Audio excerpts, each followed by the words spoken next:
Pernahkah kamu membayangkan? Ada seseorang yang dengan sengaja melemparkan kotoran unta ke punggung Rasulullah saat beliau sedang sujud, di saat Nabi sedang bersujud penuh khusyuk kepada Allah.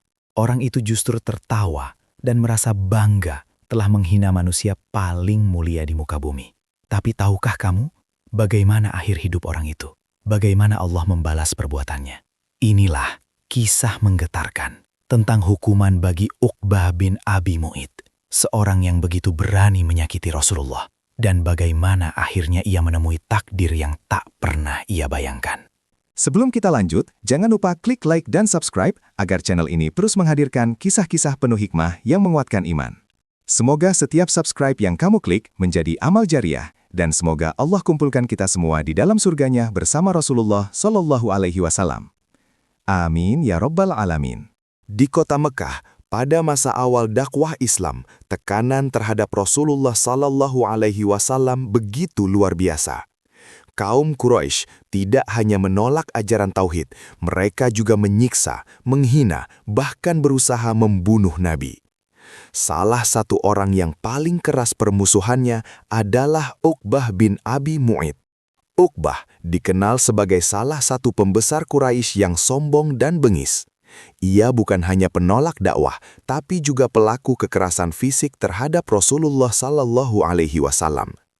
Dalam sebuah peristiwa yang diriwayatkan dalam kitab-kitab sirah, Rasulullah Sallallahu Alaihi Wasallam sedang sholat di dekat Ka'bah. Beliau sujud dengan penuh ketundukan kepada Allah.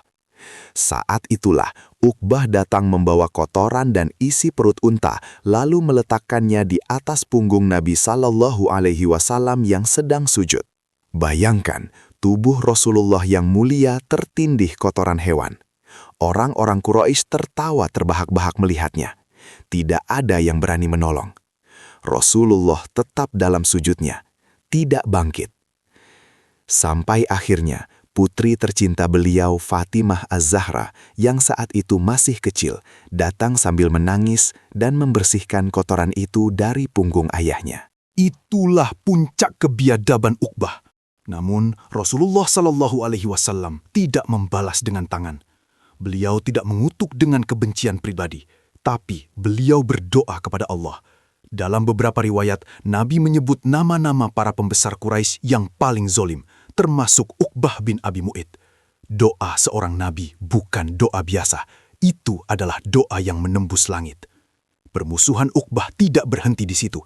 Dalam riwayat lain, ia pernah mencekik Rasulullah Shallallahu Alaihi Wasallam dengan kain hingga hampir membunuh beliau. Seandainya tidak dihentikan oleh sahabat, mungkin saat itu Nabi sudah sangat terluka. Kebencian Uqbah benar-benar membabi buta. Waktu berlalu, dakwah terus berjalan. Kaum muslimin hijrah ke Madinah, dan tibalah hari yang menentukan, Perang Badar. Perang ini bukan sekedar perang biasa, ini adalah pemisah antara kebenaran dan kebatilan.